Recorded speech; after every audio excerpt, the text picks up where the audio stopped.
28,000 കോടീശ്വരന്മാരെയാണ് താങ്കൾ സൃഷ്ടിക്കുന്നത്. അതെ, പണം ഇൻവെസ്റ്റ് ചെയ്യുന്നതിന് യാതൊരു ടെൻഷനും ആവശ്യമില്ല. ഇത് ചന്ദനമര ആരെ വീട്ടിൽ നിന്ന് നടാം, ഒരാളും ചോദിക്കില്ല. കാരണം അമ്പലങ്ങളിൽ നെച്ചിയുമ്പോ ചന്ദനം കൊണ്ട് കിട്ടുന്നൊരു പോസിറ്റീവ് എനർജി ഉണ്ട്. ഇപ്പൊ ഭൂരിഭാഗം അമ്പലങ്ങൾ തുറന്ന് ചന്ദനമല്ല. വേൾഡിൽ നിന്ന് ഹണിമൂൺ ആഘോഷിക്കാൻ ഇവിടേക്ക് ആളുകൾ എത്തും എന്നാണ് താങ്കൾ പറയുന്നത്. പച്ചപ്പുണ്ടല്ലോ, അത് കാണുമ്പോ ബ്രെയിനിൽ കിട്ടുന്ന ഒരു പോസിറ്റീവ് എനർജി ഉണ്ട്. ഇപ്പൊ ഇൻവെസ്റ്റ് ചെയ്ത ആൾക്ക് ആവറേജ് 6 ലക്ഷം രൂപ പെർ മന്ത് വരും. അതിനകത്ത് ഏത് വലിയ വൻ സംഘം വന്നാൽ ഓൺ ദ സ്പോട്ട് പിടികൂടാൻ ടെക്നോളജി ഉപയോഗിച്ചിട്ടുണ്ട്.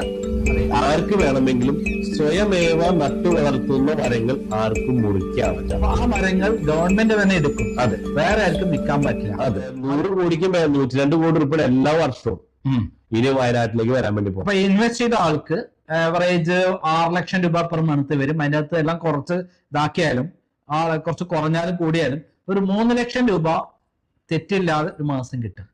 തീർച്ചയായിട്ടും.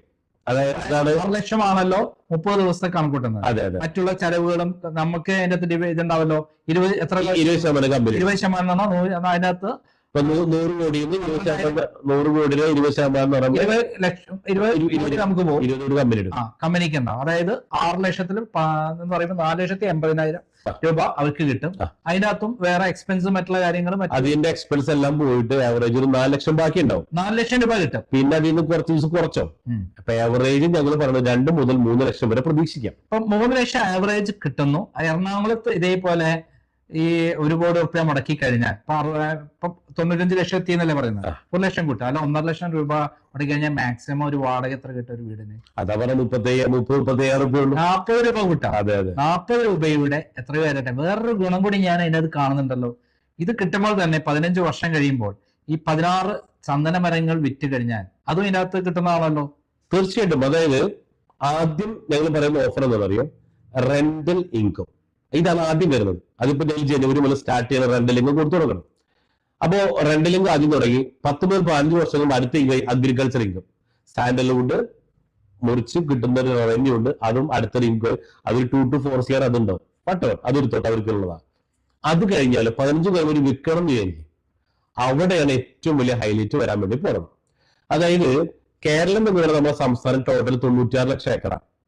ഇനി കേരളത്തിൽ സെല്ലബിൾ പ്രോപ്പർട്ടീസ് എന്ന് വെച്ചാൽ വെറും 10 ലക്ഷം ഏക്കറേ ബാക്കിയുള്ളൂ. ഓക്കെ, 2ാം ലോക മഹായുദ്ധത്തിന് ശേഷം ഇവിടെ ഓരോ വർഷം കൂടുമ്പോഴും ഭൂമിയുടെ വില ഡബിൾ ആയിക്കൊണ്ടിരിക്കുകയാണ്. പക്ഷേ അടുത്ത 10 കൊല്ലം കഴിയുമ്പോൾ ഡബിൾ നിന്ന് മാറും. റീസൺ ഇപ്പൊ നമ്മൾ വിൽക്കുന്ന സെന്റും അതോടൊപ്പം ഏക്കർ കണക്കിലാണ്. ഇനി അടുത്ത 10-15 കൊല്ലം കഴിയുമ്പോൾ ഇത് മാറിയിട്ട് സ്ക്വയർ ഫീറ്റിലേക്കാവും. കാരണം എന്താ, ഇവിടെ ജനസംഖ്യ കൂടിക്കൊണ്ടിരിക്കുകയാണ്. ചൈനയെ മറികടന്നുകൊണ്ട് ഇന്ത്യ 1ാം സ്ഥാനത്ത് എത്തി അല്ലെ. ഇതേപോലെ ഭൂമി കൂടുന്നില്ല, ജനസംഖ്യ കൂടുന്നുണ്ട്. അപ്പൊ എന്ത് ചെയ്യും? ഇപ്പൊ കൊച്ചിയിൽ സ്ക്വയർ ഫീറ്റായി, UP-യിൽ സ്ക്വയർ ഫീറ്റായി, പിന്നെ ബാംഗ്ലൂര്, ബോംബെ, ഇവിടെ ഒക്കെ സ്ക്വയർ ഫീറ്റിലേക്ക് മാറി. അപ്പൊ ഇതേപോലെ സ്ക്വയർ ഫീറ്റ് വന്നാലോ ഇപ്പൊ 1.5 കോടിക്ക് വാങ്ങിയ ഈ ഭൂമി അവർക്ക് എത്ര രൂപയ്ക്ക് വിൽക്കാൻ പറ്റും സാർ? അപ്പോ അവിടെ മറ്റൊരു കാര്യം കൂടെ, റിയൽ എസ്റ്റേറ്റിലൂടെ ഒരു വൻ പ്രോഫിറ്റ് ഉണ്ടാക്കാൻ സാധിക്കും ഇതിൽ. അതായത് ഗവൺമെന്റ്, കേരള ഗവൺമെന്റിന് കോടികൾ ടാക്സ് ഇനത്തിൽ കിട്ടുന്നു. അതെ. അതോടൊപ്പം ഇതിന്റെ ഉടമകൾക്ക് ആവറേജ് പെർ മന്ത് 3 ലക്ഷം എന്ന് പറയുമ്പോൾ 12 മാസം കൊണ്ട് 36 ലക്ഷം രൂപ പെർ ഇയർ കിട്ടുന്നു. അവരെ ഇൻവെസ്റ്റ് ചെയ്ത പൈസ 3 കൊല്ലം കൊണ്ട് കംപ്ലീറ്റ് തിരിച്ചു കിട്ടുന്നു. കൂടാതെ അവർക്ക് ആവറേജ് 16 മരങ്ങൾ എന്ന് പറയുമ്പോൾ 3,20,00,000 രൂപ, 3 കോടി രൂപ ആവറേജ് 15 മാസം കൂടുന്നത് കിട്ടുന്നു. അതായത് ഏത് കടം മേടിച്ച് ഇൻവെസ്റ്റ് ചെയ്താൽ പോലും അവർക്ക് ജീവിതകാലം മുഴുവൻ കുടുംബത്തെയും പൂർണ്ണമായി സുരക്ഷിതമാക്കുന്ന രൂപത്തിലേത്. അതായത് ഒരു മകളെ കല്യാണം കഴിച്ചുമ്പോൾ സ്ത്രീധനമായിട്ട് ഈ സ്ഥലം കൊണ്ട് ഇങ്ങനെ ഒരു സ്ഥലം മേടിച്ചു കൊടുത്താൽ അവർക്ക് ലൈഫും കൂടെ സെറ്റിൽ ചെയ്ത് കൊടുക്കുകയാണ് താങ്കൾ. തീർച്ചയായിട്ടും. ഇവിടെ എത്രയോ പേര് ഒരു കല്യാണങ്ങൾക്ക് ഗിഫ്റ്റ് ഒക്കെ ആയിട്ട് കൊടുക്കുന്നില്ല. ഇപ്പൊ 100 രൂപ സ്ത്രീധനം കൊടുക്കും. ഇപ്പോഴത്തെ അവസ്ഥയിൽ എത്ര കോടിക്ക് മേലെ വേണം.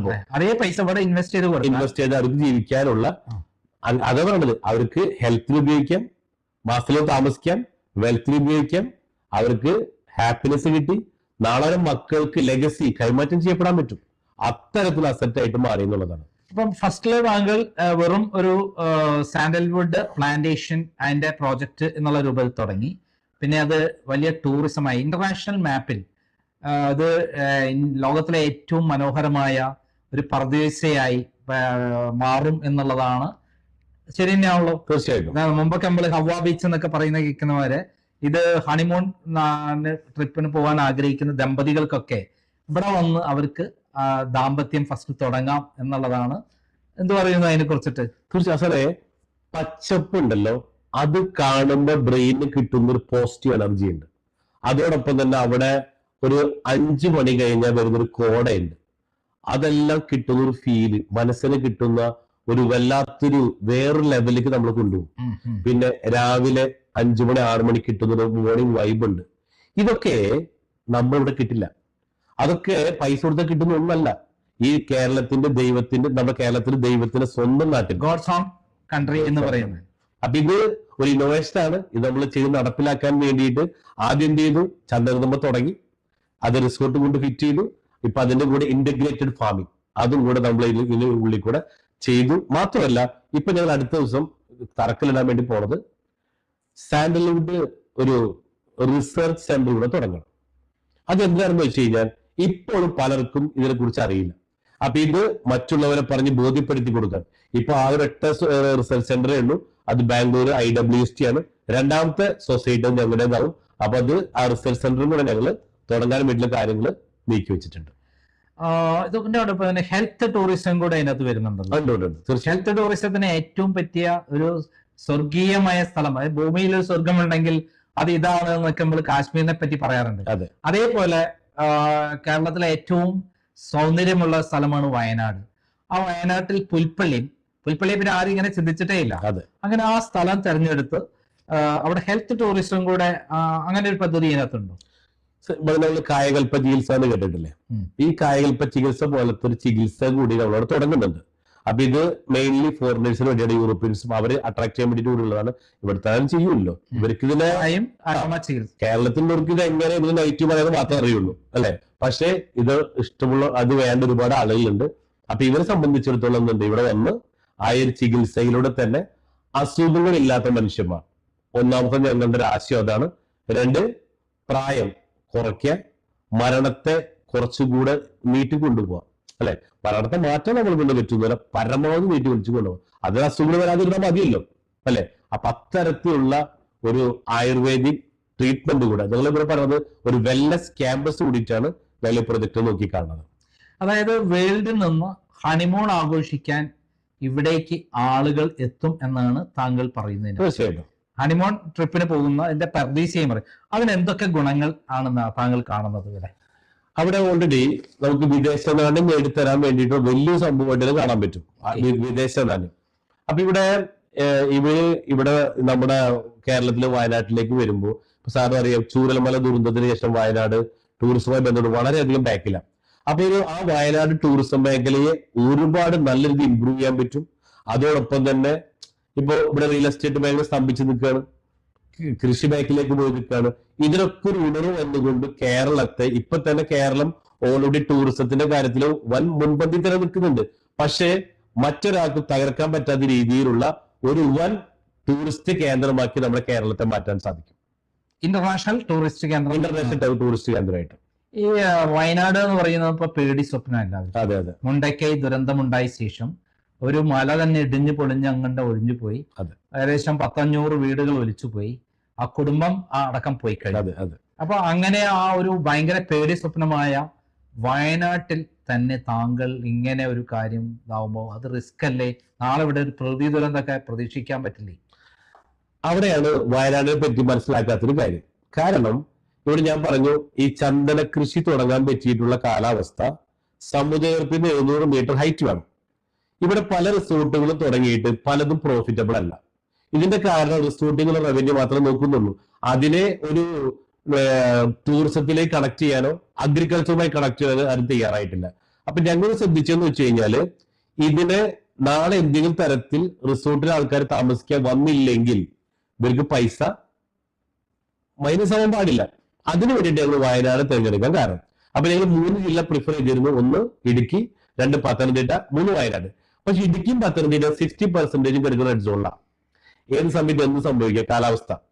പക്ഷെ വയനാടിനെ സംബന്ധിച്ച് 20% ഏരിയ മാത്രമേ റെഡ് സോൺ ഉള്ളൂ. അതായത് ചൂരൽമല പോലുള്ള കുറച്ച് സ്ഥലങ്ങൾ. ബാക്കിയുള്ള എല്ലാ സ്ഥലവും ഗ്രീൻ സോണിൽ എടുക്കണം. അപ്പൊ ഈ ഗ്രീൻ സോണിൽ എടുക്കുന്ന ഒരു ടേബിൾ ടോപ്പ് വരുന്നുണ്ട്. ഇപ്പൊ വയനാട് സ്ഥിതി ചെയ്യുന്നത് മെയിനായിട്ട് പറയുന്ന 3 ചുരത്തമ്പല, ഒന്ന് കുറ്റാടി ചുരം, 2 താമരശ്ശേരി ചുരം, മറ്റൊന്ന് ആടുകാണി ചുരം. അപ്പൊ ഒരു ടേബിൾ ടോപ്പ് പോലെ ഇതുമായി ചുരത്തുമ്പോൾ ഈ സംഭവം നിൽക്കുന്നത്. ഇതിന്റെ ടോപ്പിലാണ്, ഏറ്റവും ടോപ്പിലാണ് നമ്മളെ പുൽപ്പള്ളി, ഇതിന്റെ ടോപ്പിലാണ് നമ്മൾ റിസോർട്ട് വരുന്നത്. അപ്പൊ ഇത് ഇടിഞ്ഞു വീണ മുകളിൽ മലൊന്നുമില്ല, വെള്ളപ്പൊക്കം വേറെ വെള്ളപ്പൊക്കത്തിന് ചാൻസ് ഇല്ല. അപ്പൊ ഇത് നാഷണൽ ഡിസാസ്റ്റർ മാനേജ്മെന്റ് റിപ്പോർട്ട് പ്രകാരം 50 കൊല്ലം മുമ്പ് ഈ 80% മേഖലകളിലും യാതൊരു തരത്തിലുള്ള പ്രകൃതിക്ഷോഭം റിപ്പോർട്ട് ചെയ്യപ്പെട്ടിട്ടില്ല.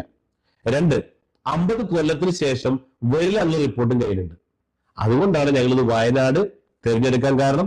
പിന്നെ ബ്ലാക്ക് സോയില്, 700 മീറ്റർ ഹൈറ്റ് ഉണ്ട്, ചൂടുണ്ട്, തണുപ്പുണ്ട്.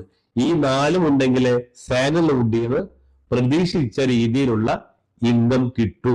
അല്ലാതെ കാണുന്നതെല്ലാം ഒരു സ്വപ്നങ്ങളായി മാറും. അതായത് താങ്കൾ പറയുന്ന പ്രകാരമാണെങ്കിൽ ഇപ്പം എത്ര പേര് ഇത് വാങ്ങിക്കഴിഞ്ഞു? ഇപ്പൊ നിയറസ്റ്റ് 400 പേരെ ആളുകൾക്ക് നമുക്ക് വിറ്റ് കഴിഞ്ഞു, പൂർത്തിയാക്കി കഴിഞ്ഞു, രജിസ്റ്റർ ചെയ്ത് കഴിഞ്ഞു. എത്ര പേരാണ് താങ്കൾ ടോട്ടൽ ഉദ്ദേശിക്കുന്നത്? ടോട്ടല് 1400 ഏക്കറിനെ 700 പ്രൊജക്ട് ആക്കി, 2 ഏക്കറിന് 700 പ്രൊജക്ട് ആക്കിയിട്ട് 28,000 5 സെന്റ് ഭൂമികൾ വിറ്റഴിക്കാനുള്ള ലക്ഷ്യത്തോടു കൂടിയിട്ടാണ് വേലാറങ്ങി തിരിച്ചിട്ടുള്ളത്. 28,000 കോടീശ്വരന്മാരെയാണ് താങ്കൾ സൃഷ്ടിക്കുന്നത്. അതെ. മാത്രമല്ല അവരുടെ കുടുംബം സെറ്റിൽ ആവുകയാണ്. അതെ. അവർക്ക് പണം ഇൻവെസ്റ്റ് ചെയ്യുന്നതിന് യാതൊരു ടെൻഷനും ആവശ്യമില്ല. സാറ് പറയുന്നത് ടെൻഷൻ എവിടെയാണ് വെച്ചിട്ടുണ്ടെങ്കിൽ അതിനകത്ത് അപ്പോൾ തന്നെ സ്ഥലം രജിസ്റ്റർ ചെയ്ത് കൊടുക്കുന്നു. പിന്നെ അതിൻ്റെ അകത്ത് ഏറ്റവും നെഗറ്റീവ് വശം എന്ന് പറയുന്നത് അത് ഇങ്ങനെ മേടിച്ച് സാൻഡൽവുഡ് നട്ടുപെടുത്തു, പിന്നെ അവിടേക്ക് അവര് സ്ഥിരമായി അവിടേക്ക് യാത്ര ചെയ്ത് അതിനൊക്കെ ബുദ്ധിമുട്ടുണ്ടേ. അവിടെയാണ് ഏറ്റവും വലിയ ഹൈലൈറ്റ്സ് ആണ്. ഇപ്പോ ഞങ്ങളെ സംബന്ധിച്ചാൽ 25 വർഷത്തെ ഹോസ്പിറ്റാലിറ്റി മാനേജ്മെന്റ് ആണ് ഞങ്ങളുടെ. ശരിക്കും പറഞ്ഞാല് ഏറ്റവും കൂടുതൽ എക്സ്പെർട്ടൈസ് ചെയ്തേക്കുന്നത് അതില്ല. അപ്പൊ അതുകൊണ്ട് അത് നോക്കി വളർത്തി കൊടുക്കുക എന്നുള്ളത് ഞങ്ങളുടെ റെസ്പോൺസിബിലിറ്റി ആണ്. പക്ഷെ അതോടൊപ്പം ഞങ്ങൾ ചെയ്തേക്കുന്നത് വെച്ചാൽ ഓരോ 2 ഏക്കറിൽ 40 ഉടമകൾ ഉണ്ടാവും. ഈ ഉടമകളെ വെച്ചുകൊണ്ട് ഞങ്ങൾ സൊസൈറ്റി രൂപീകരിച്ചിട്ടുണ്ട്. Sandalwood welfare group farming welfare association എന്ന് പറഞ്ഞിട്ടുള്ള ഓരോ സംഘടന ഉണ്ട്. 700 സൊസൈറ്റീസ് ആണ് രൂപീകരിക്കുന്നത്. ഇതിലെല്ലാം 40 ഒന്നിൽ എത്ര പേരുണ്ടാവും? 40 പേര്. അപ്പൊ 40 പേരാണ് സംഘടനയാണ്. അപ്പൊ ഞങ്ങൾ ഇത് ചെയ്ത് ഇവരെ ഏൽപ്പിക്കാൻ, ഇവരാണ് ഇവർ നോക്കി വളർത്തി കൊണ്ടുപോകുന്നത്. Just A supporting company. അപ്പൊ എന്തെങ്കിലും ഗുണം കിട്ടി? നാളെ കമ്പനി ഇല്ലെങ്കിൽ അവരെ സംബന്ധിച്ച് ഒരു സ്കൂളില്ല. കാരണം ഒരു സംഘടനയായി മാറി. ഫാർമേഴ്സ് അസോസിയേഷനെ നോക്കിക്കോളും, സാൻഡൽവുഡ് ഫാർമേഴ്സ് അസോസിയേഷനെ നോക്കിക്കോളും. അതെ അതെ. ഫോർ എക്സാമ്പിൾ ഇവിടെ കുറെ villa project, flat, skyline, confidence ഉണ്ട് സാറേ. ഇത് പണിയുമ്പോ ഓൾറെഡി ബിൽഡറാണ്. പക്ഷെ പണിത് കഴിഞ്ഞാൽ കുറച്ച് കാലത്ത് ബിൽഡർ ഉണ്ടാവുള്ളൂ. പിന്നെ ആരാ നോക്കണേ? അവിടെ ഒരു അസോസിയേഷൻ ഉപയോഗിക്കും. പിന്നെ അവരാണ് സെയിം തന്നെയാണ് ഇവിടെ. പിന്നെ കമ്പനിക്ക് റോളില്ല, എങ്കിലും കമ്പനി എല്ലാ കാര്യത്തിലും അവിടെ ഉണ്ടാവും. അതായത് ഇത് പ്ലാൻ ചെയ്ത് 15 വർഷം കൊണ്ട് ആണല്ലോ പേയ്മെന്റ് ഇടുക. അതുവരെ ഈ വരുന്ന വാങ്ങിയ ആളുകൾക്ക് അവിടേക്ക് സ്ഥിരമായി പോകേണ്ടതുണ്ടോ, അല്ല നിൽക്കുന്ന സ്ഥലത്ത് നിന്നാ മതിയോ? ഒരു കാരണവശാൽ അങ്ങോട്ടേക്ക് പോകണം. ചിലർ പറയേ ഇത് എറണാകുളത്ത് ഇറങ്ങി കുഴപ്പമുണ്ടായിരുന്നില്ല, ഞാൻ വാങ്ങിയത്. വയനാട് പോയത് എനിക്ക് വാങ്ങാൻ പറ്റില്ല. ഞാൻ ഇവിടെ ചോദിക്കുന്ന ചോദ്യം, നിങ്ങളെ മക്കൾ ദുബായി പോകുന്നുണ്ട്, നിങ്ങൾ ഓസ്ട്രേലിയ പോകണം, എന്തിനാ? കൂടുതൽ പണം ഉണ്ടാക്കാനാ.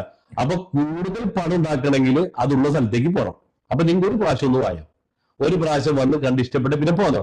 അത് രജിസ്ട്രേഷൻ കഴിഞ്ഞ് ഉടനെ തന്നെ CCTV ക്യാമറ ആക്സസ് ചെയ്യുന്നത്. പിന്നെ മൊബൈലില് ഏത് പാതിരാത്രിക്ക് വേണമെങ്കിൽ നിങ്ങൾക്ക് എന്ത് ചെയ്യാം, നിങ്ങളുടെ സ്ഥലം കാണാം. ഇത് മൈക്കുമായിട്ട് കണക്റ്റഡ് ആണ്. നിങ്ങൾക്ക് സംസാരിക്കാം അവിടുത്തെ പണിയെടുക്കുന്ന ജോലിക്കാരായിട്ട്. അത്രത്തോളം നമ്മൾ അവിടെ ആക്സസ് കൊടുത്തിട്ടുണ്ട്. അവിടെ വരണ്ട. അതായത് അവർക്ക് വീട്ടിലിരുന്നു കൊണ്ടോ എവിടെ യാത്ര ചെയ്തുകൊണ്ടോ അവരുടെ ചന്ദനമരങ്ങൾ കൃത്യമായി സംരക്ഷിക്കപ്പെടുന്നുണ്ടെന്നും വളരുന്നുണ്ടെന്നും കൃത്യമായ അറിവ് ഓരോ നിമിഷവും അവർക്ക് മനസ്സിലാക്കാൻ പറ്റും. സെക്കൻഡ് അപ്ഡേഷൻ അവർക്ക് അപ്പപ്പോ ഉണ്ട്. അവിടെ എന്ത് നടന്നാലും എന്തെങ്കിലും സാധാരണ ഈ നമ്മൾ കേട്ടിടത്തോളം ഈ സാൻഡൽവുഡ് മരങ്ങൾ എവിടെയെങ്കിലും ഉണ്ടെങ്കിൽ അത് കള്ളന്മാര് മുറിച്ചു കൊണ്ടുപോകുന്ന കാലഘട്ടമാണ് പലയിടത്തും ഉള്ളത്. ഇപ്പൊ സാറ് ഇപ്പൊ അടുത്തിടെ ഇറങ്ങിയ മറ്റേ പൃഥ്വിരാജിന്റെ സിനിമ ഉണ്ടായിരുന്നു, എന്താണ്, വിലായത്ത് ബുദ്ധ. അതില് ഒരു മരത്തിന് 1.5 കോടി രൂപയുടെ വിലയുള്ള മരണം അവിടുത്തെ കഥാപാത്രം. ഇത് ഷെമി തിലകന്റെ പറമ്പിലാണ്. ഇത് അടിച്ചുകൊണ്ട് പോകാൻ വേണ്ടി ഉള്ള സീനാണ്. അപ്പൊ ഇതിലും പറയുന്നത് അവിടെ മോഷണം തന്നെയാണ്. അപ്പൊ ഇത് മോഷ്ടിക്കപ്പെടും എന്നുള്ള കാര്യത്തിൽ യാതൊരു സംശയമില്ല. പക്ഷേ അവിടെയാണ് ഞങ്ങൾ ചെയ്തേക്കുന്നത്, ഓരോ 2 ഏക്കർ എടുത്തിട്ട് 20 അടിക്ക് ഇലക്ട്രിക് ഫെൻസിങ്, അതോടൊപ്പം തന്നെ ഓരോ മരത്തും ചിപ്പ് വയ്ക്കുന്നുണ്ട്. ഈ ചിപ്പ് വെച്ചാൽ ഗുണം വെച്ച് കഴിഞ്ഞാൽ ലോഹം കൊണ്ട് മരത്തുമ്പോ തൊട്ട് കഴിഞ്ഞാൽ 10 ഫോണിലേക്ക് മെസ്സേജ് അലർട്ട് വരും. പിന്നെ എക്സ്പെർട്ട് ആയിട്ട് ഡോഗ്സ് അവിടെയുണ്ട്, സെക്യൂരിറ്റി ഡോഗ്സ്, പിന്നെ ആർമഡ് ഫോഴ്സ് സെക്യൂരിറ്റി ഗാർഡ്സ് ഉണ്ട്. അല്ലെ, നമ്മള് സെറ്റപ്പിലെ ആൾക്ക് സെറ്റ് ചെയ്തിട്ടില്ല. അപ്പൊ അവിടെ ആർമഡ് ഫോഴ്സ് ഉണ്ട്, പിന്നെ അവിടെ ക്യാമറ, അങ്ങനെ എല്ലാവിധ സുരക്ഷാ സംവിധാനങ്ങളും കൂടിയിട്ടാണ് ഞങ്ങൾ ഇതിനെ പ്രൊട്ടക്ട് ചെയ്ത് വരുന്നത്. ഇത് ചിലക്ക് നമുക്ക് ജ്വല്ലറി കുത്തിപ്പൊളിക്കാം, അതിനേക്കാൾ സിമ്പിള് അതാ, അത്രത്തോളം പ്രൊട്ടക്ഷനോട് കൊടുത്തിട്ടുള്ളത്. അതായത് ഒരു തട്ടിക്കൊണ്ടുപോകാൻ വരുന്ന ഒരു ഏത് വലിയ വൻസംഘം വന്നത് ഓൺ ദ സ്പോട്ട് പിടികൂടാൻ ടെക്നോളജി ഉപയോഗിച്ചിട്ടുണ്ട്, അതേശം മാൻ പവർ ഉപയോഗിച്ചിട്ടുണ്ട്, അതോടൊപ്പം മൃഗങ്ങൾ ഡോഗ്സിനെ ഉപയോഗിച്ചിട്ടുണ്ട് എന്നാണ് താങ്കൾ പറയുന്നത്. അത്രയും സുരക്ഷിതത്വം കൊടുക്കുന്നുണ്ട്, അത് എല്ലാ സംവിധാനങ്ങളും ഇവിടെ ഒരുക്കിയിട്ടുണ്ട്. അതെ സാറാ പറഞ്ഞ, ചന്ദന കൃഷി ചെയ്യണമെങ്കിൽ കയ്യിൽ കാശും വേണം, ചങ്കുറ്റം വേണം, അല്ലാണ്ട് ഈ പരിപാടിക്ക് അറിവ് തിരിക്കാൻ പറ്റില്ല. അതുകൊണ്ട് കാര്യം ചെയ്യാൻ പറ്റാത്തവര് പലതരത്തിൽ കളിയാക്കും, നമ്മ അത് ചെയ്യട്ടേ അല്ലെ. അപ്പൊ നമ്മൾ എന്താ പറഞ്ഞത്, ആ ചങ്കൂറ്റുണ്ട് നേരത്തെ സാധനത്ത് പറഞ്ഞില്ലേ, ബോക്സിംഗ് ആയിട്ട് തന്നെ കണ്ടു ഇറങ്ങിയേക്കാണ്. കിട്ടുന്ന ഉറപ്പാ, പക്ഷെ കൊടുക്കാൻ തയ്യാറാണ്. അത് കണക്കാക്കി തന്നെയാണ് ഇറങ്ങി തിരിച്ചിട്ടുള്ളൂ. എല്ലാവർക്കും ഉള്ള ഒരു സംശയം എന്താ, അതെ, ഈ ചന്ദനമരം എന്ന് പറയുന്നത് നട്ടു വളർത്തുന്നത് കുറ്റകരമാണ്, അത് മുറിക്കുന്നത് കുറ്റകരമാണ് എന്നൊക്കെയുള്ള ഒരു എല്ലാവർക്കും അങ്ങനെയാണ് അറിയപ്പെടുന്നത്. അതിനെക്കുറിച്ച് ഇതൊക്കെ ഉള്ള സമയത്ത് താങ്കൾ ഇങ്ങനെ നട്ടു വളർത്താനും ഒക്കെ പഠിപ്പിച്ചിട്ടുള്ള കാര്യം, അത് നാളത്തേക്ക് കുഴപ്പമായി മാറില്ലേ? ഇത് ചന്ദനമരം ആരെ വീട്ടിൽ നിന്ന് നടാം, ഒരാളും ചോദിക്കില്ല, ആരും കഞ്ചാവൊന്നുമല്ലല്ലോ. ഓക്കെ. പിന്നെ ഇത് മുറിക്കാനുള്ള നിയമം ഉണ്ടായിരുന്നില്ല. പക്ഷേ കഴിഞ്ഞ സെപ്റ്റംബറിലാണ് ഇത് നമ്മുടെ wild forest minister Shashi sir, അദ്ദേഹം ഞങ്ങളുടെ പ്രോഗ്രാമിന് വന്നിട്ട് അനൗൺസ് ചെയ്തു. ഓൾറെഡി ഞാനിത് അടുത്ത ആഴ്ച പ്രഖ്യാപിക്കാൻ ഓണം പ്രോഗ്രാമിൽ ശശീന്ദ്രൻ സാറാണ് ഉദ്ഘാടനം ചെയ്തേക്കണം. അപ്പൊ അദ്ദേഹം വന്നിട്ട് അന്ന് പറഞ്ഞു, ഒരാഴ്ചക്കുള്ളിൽ ഞാൻ നിങ്ങൾക്ക് ഓർഡർ തരാമെന്ന് പറഞ്ഞു. അതേപോലെ തന്നെ അദ്ദേഹം ഓർഡർ തന്നു. ആർക്ക് വേണമെങ്കിലും സ്വയമേവ നട്ടു വളർത്തുന്ന മരങ്ങൾ ആർക്കും മുറിക്കാം, ഒരു കുഴപ്പമില്ല. പക്ഷേ നിങ്ങൾ പുറത്ത് വിൽക്കരുത്. ചന്ദനം ഇപ്പൊ 2000 ടണ്ണ് കേരളത്തിൽ ഇന്ത്യയിൽ ആവശ്യമുണ്ട്. അപ്പൊ നിങ്ങൾ അത് ഞങ്ങൾക്ക് തരണം, പുറത്ത് വിൽക്കണം, നിങ്ങൾ മുറിച്ചോ. അപ്പൊ മുറിക്കാനുള്ള പെർമിഷൻ കൂടെ കിട്ടിയിട്ടുണ്ട്. അതായത് ഗവൺമെന്റ് ഇപ്പോൾ ഔദ്യോഗികമായി പ്രഖ്യാപിച്ചിരിക്കുകയാണ്. അതെ അതെ അതെ. അതായത് ചന്ദനമരം മുറിക്കാം. നേരത്തെ ഗവൺമെന്റ് തന്നെ മുറിക്കണം എന്നുള്ളതായിരുന്നു എന്നാണ് ഞാൻ മനസ്സിലായത്. അതെ അതെ അതെ, കറക്റ്റ്. അപ്പൊ ആ മരങ്ങൾ ഗവൺമെന്റ് തന്നെ എടുക്കും. അതെ, വേറെ ആർക്കും വിൽക്കാൻ പറ്റില്ല. അതെ, അത് ഇന്ത്യയിൽ ഗവൺമെന്റിന്, കേരള ഗവൺമെന്റ് ആയാലും ഇന്ത്യ ഗവൺമെന്റിന് ആവശ്യമാണ്. അതെ. ഏറ്റവും രസകരമായ കാര്യം, അന്ന് ഇന്ത്യയിലുള്ള ഒരു പ്രധാന പ്രതിഭാസം എന്ന് പറയുന്നത് അമ്പലങ്ങൾ വളരെ ശക്തമായ രൂപത്തിൽ സംരക്ഷിക്കപ്പെടുകയും അതിലേക്ക് ഭക്തന്മാർ കൂടി വരികയും ചെയ്യുന്ന ഒരു കാലഘട്ടത്തിൽ ഈ അമ്പലങ്ങളിലേക്ക് തന്നെ ഈ ചന്ദനം വേണ്ടേ ശരിക്കും? സാറേ, അമ്പലങ്ങളിൽ നെറ്റിയുമ്പോ ചന്ദനം തൊണ്ട് കിട്ടുന്ന ഒരു പോസിറ്റീവ് എനർജി ഉണ്ട്. ഇപ്പൊ ഭൂരിഭാഗം അമ്പലങ്ങൾ തൊടുന്ന ചന്ദനമല്ല, ഡ്യൂപ്ലിക്കേറ്റാ. ഞങ്ങൾ ശ്രദ്ധിക്കുന്നത് ഇത് ചെയ്യുന്നത് ഒറിജിനൽ ആവട്ടെ, അത് നെറ്റി തൊടുമ്പോ കിട്ടുന്ന ഒരു തണുപ്പും ആ ഒരു ഫീലും ഉണ്ട്. അപ്പൊ അത് ഒരു പരിധി വരെ കുറച്ച് കഴിഞ്ഞാൽ നമുക്കിത് കൊടുക്കാൻ പറ്റും. അങ്ങനത്തെ ഒരു വിശ്വാസം കാത്തു സൂക്ഷിച്ചു കൊടുക്കണേ.